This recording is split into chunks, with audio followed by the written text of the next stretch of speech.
We live in a very busy world, and the World Wide Web has made it such that even when we're relaxing, even when we seek entertainment, we're still busy.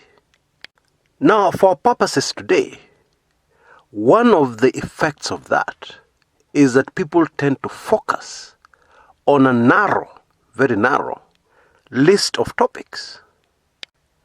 Now, when I was growing up, I remember we used to be encouraged everywhere to read widely. And of course, there was a very good reason for that. Precisely the same reason why, when you go to school, you read and study many different subjects. You see, your life and your destiny is determined by the decisions you make. And for you to make quality decisions, you need to be widely read. Not highly educated, widely read. But of course, the ideal situation is to be very well educated and widely read. Now, let me illustrate that with a very simple, but I believe effective illustration. Standard 2, so that a Standard 2 pupil can understand precisely what I'm saying. Now look at the photograph on your screens right now. Now, let me confess without shame that it took me a bit of a while, a few seconds, to understand the deception in this illustration. What I'm saying, I didn't get it instantly. And I believe a vast majority of people on this planet would not get it instantly. Because in a flash, the first thought that came to my mind is, what did this heroic snake do? Then I made an effort to try and understand what the snake did.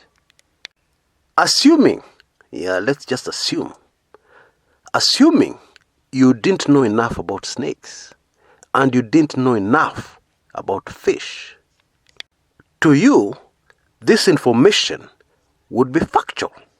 In our world today, the problem we have is that we have very many well-educated, highly educated people, but very few widely read people. We would be much better off if the vast majority were widely read. And so to make our decisions, what we usually do is we go to the experts. We go to an expert on snakes, and we go to an expert on fish. And we discover that fish cannot be rescued from water. They live in water. And the snake expert tells us that snakes sometimes feed on fish. But what if the expert we went to lacked integrity, had an agenda? They would easily give us a story that would be very difficult to contest. Especially because it comes from an expert in the field, an authority in that field. For example, they will tell you that sometimes a fish needs oxygen. So it needs to jump out of the water for a few minutes. If the fish can't do this, then it will die. And in this particular case, this fish was harmed, injured, so it couldn't jump out of the water. So the snake came along, saved the fish by lifting it up above water, etc., etc. You get my drift. And it gets even more scary, because we know that in the world we live today, there are very, very few people with integrity.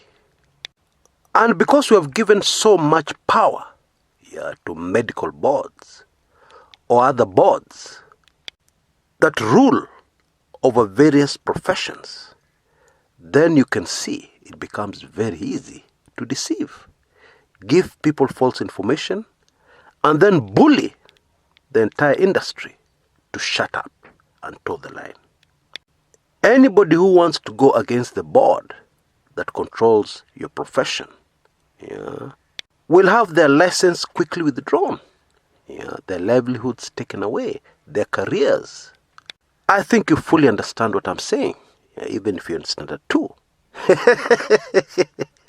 Bottom line, we live in a world where an expert can get away with too much.